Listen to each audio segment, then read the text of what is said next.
Minamahal kong mga kapatid, bilang pagsangayin at pagtanggap, pasalubungan natin sila na masigabong palakpakan. Ngayon po, luluhod ang pinang pati po magulang.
Maaari na po siya lagyan ng silo.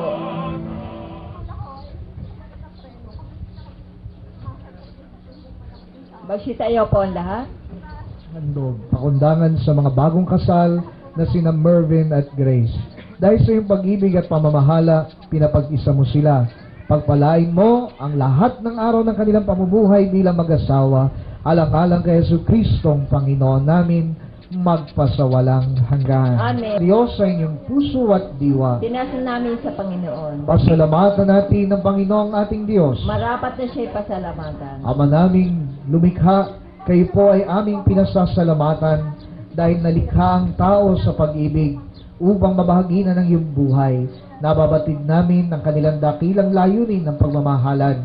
Kaya pag-ibig ang pinagmulan ng tao, pag-ibig ang kinabubuhay niya sa lupa, at pag-ibig pa rin na naghihintay sa kanya sa langit.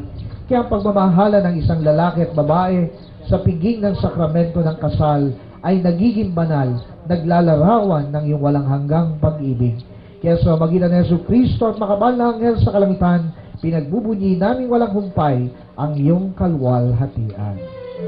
Makapangyarihan, Kusmos na luwalhati ang langit at lupa, sana, sa Maging katawan at dugo ni Jesucristo ang aming Panginoon.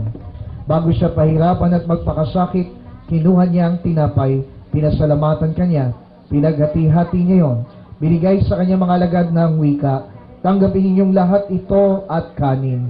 Ito ang aking katawan na ihahandog ng dahil sa inyo. Ng wika, tanggapin ninyong lahat ito at inumin. Ito ang kalis ng aking dugo, dugo ng bago at walang hanggang tipan, na para sa inyo at para sa lahat ay bubuhos ay magpapatawad ng mga kasalanan. Gawin niyo ito sa mag-alaala sa akin.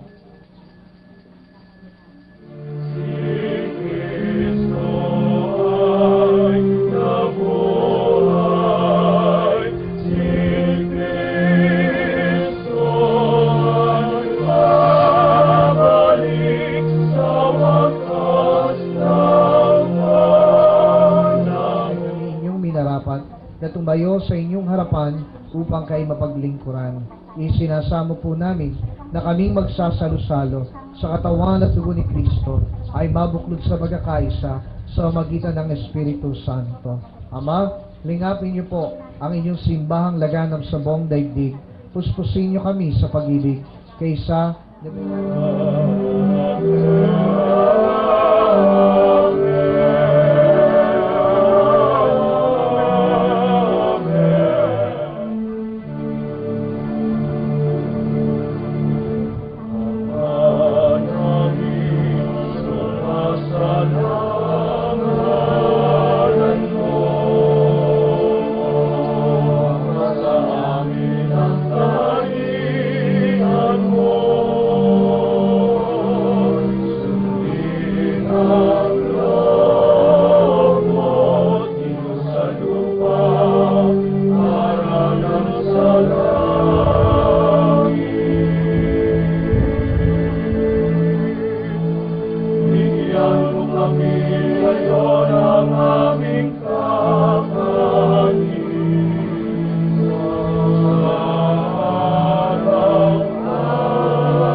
Ipinagkakaloob ko sa inyo ang aking kapayapaan.